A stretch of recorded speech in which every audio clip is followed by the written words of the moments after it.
Şuna mı öğrenişli mi kanal çoğum?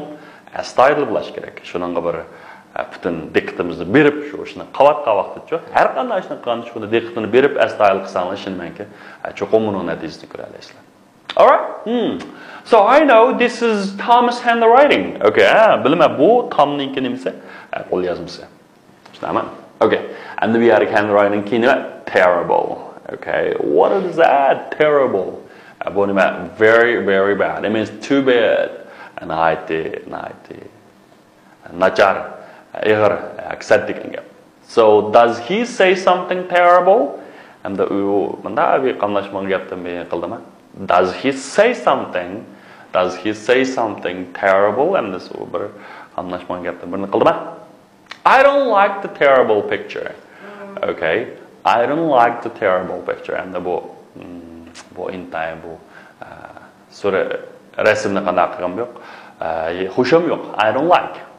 I don't like the terrible picture. Terrible. Masalan, nayta bir xilon zavga olishmi? Nayta bir qamlashmagan nachar degan gap, shunami?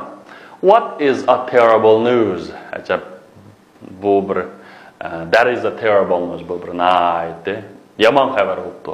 Yaxshi bo'lmagan, shunami? Terrible. Okay, mesela başsızda handwriting is terrible. And the bush text şuraydı. Qo'jayinning qo'l yozmasi qanday edi? Terrible intayin. Nachar. Bo'lmaydi deydi. Terrible. Xo'sh. Savodoshlar, sizlar qaranglar. Miyana ama so'zlarningki tartibi alınışıp ketgan. Sizlar buni almashtirib qo'yinglar. Birinchisi qaranglar. CNA. Bu nima? Okay, it's can, right? Okay, SOBS. What? Boss. TUNIMU. Okay, what is this? It is minute. Good. It is minutes, right? What about next? Ask. Okay. Next one is handwriting. Good. Next one is terrible. Good. And someone take it out. Can. Okay. Can. Boss. Minute. Ask, handwriting. Okay, handwriting. Terrible. Okay, terrible. Xo'sh, hamsa bizningki so'zlik o'rganishimiz mushagicha bo'lsin. Aniqda ana shu tekstimizga diqqat qilsangiz savolashlar. Okay, aniq savolashlar tekst qaraylik. Text question: Why can't Pamela type the letter? Nima uchun Pamela bu xatni biz berolmaydi deydi. Xo'sh, sen buniki anlash qismini diqqat qilib olgandan keyin ham tekst kelsak. Okay, listen carefully. Lesson 45. The boss's letter. Listen to the tape, then answer this question. Why can't Pamela type the letter? Can you come here a minute, please, Bob? Yes, sir. Where's Pamela? She's next door. She's in her office, sir. Can she type this letter for me? Ask her, please. Yes, sir.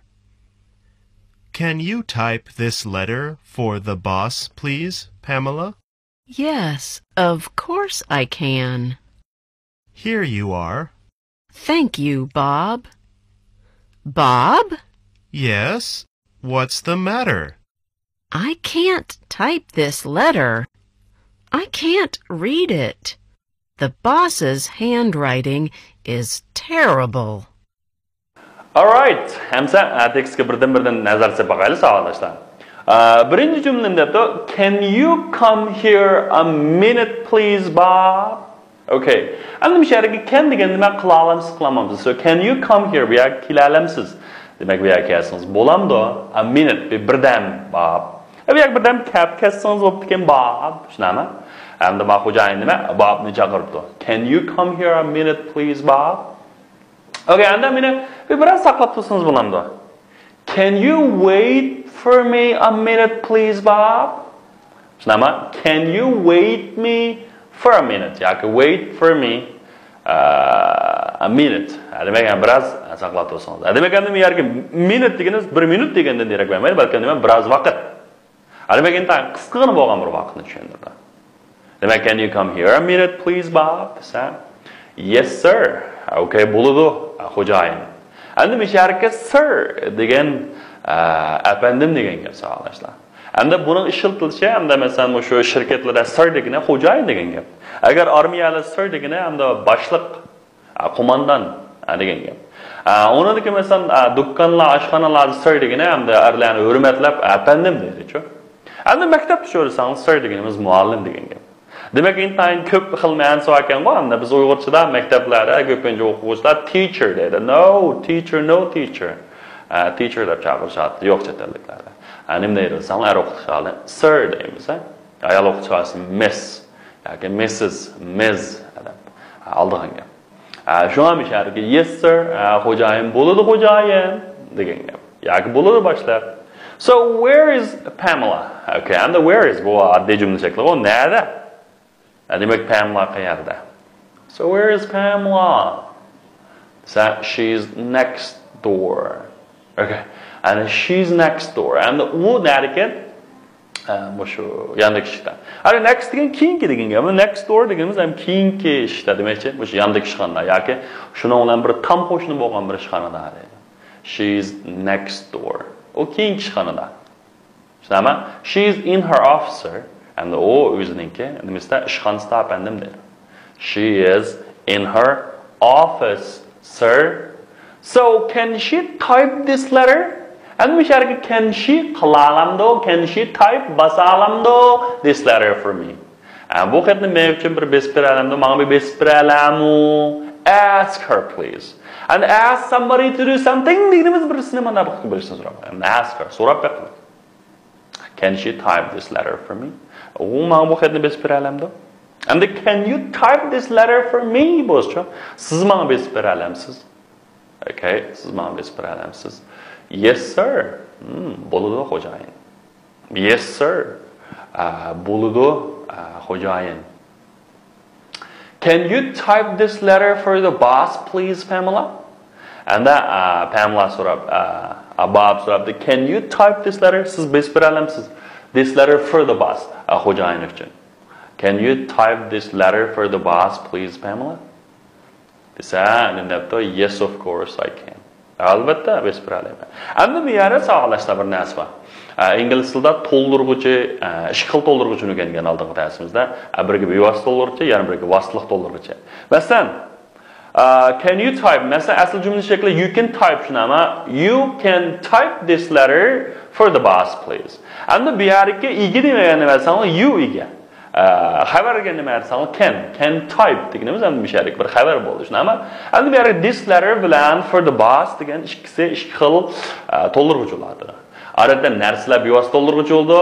Masalan, letter deganimiz bevosita to'ldiruvchi, endi men boss deganimiz xo'jayin shunami? Vositali to'ldiruvchi bo'ldi. Arada bevosita to'ldiruvchi xabarning keyindan kelib qolsa, masalan, shunga o'xshash masalalar.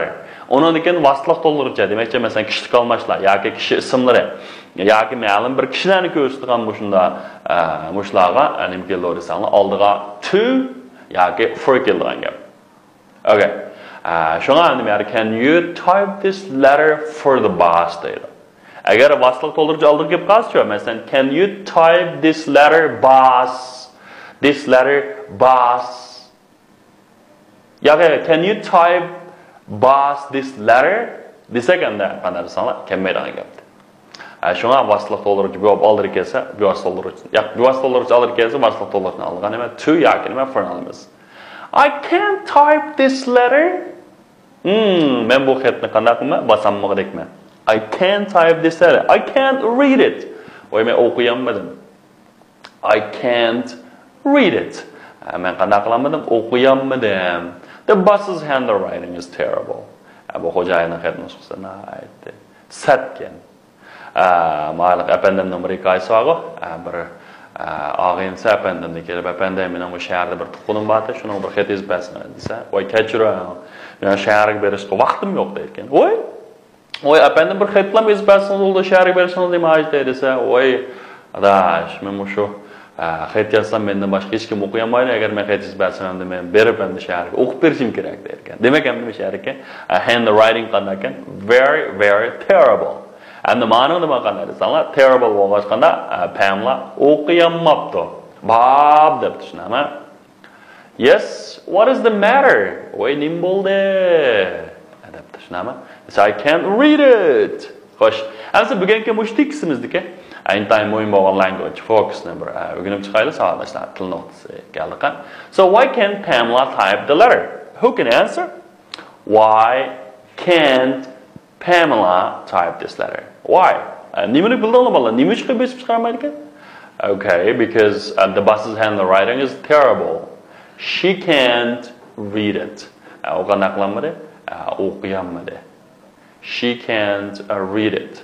So, look, there is some important sentence structure. First one is ask somebody to do something. Ask somebody to do something degeniz ma'lum bir kishini ma'lum bir ish qilishni qanday qilish, so'rash yoki talab qilish degan gap. Masalan, he asks me to call him. U mendan uningga telefon qilsgan deydi. Yoki telefon qilishimni so'radi.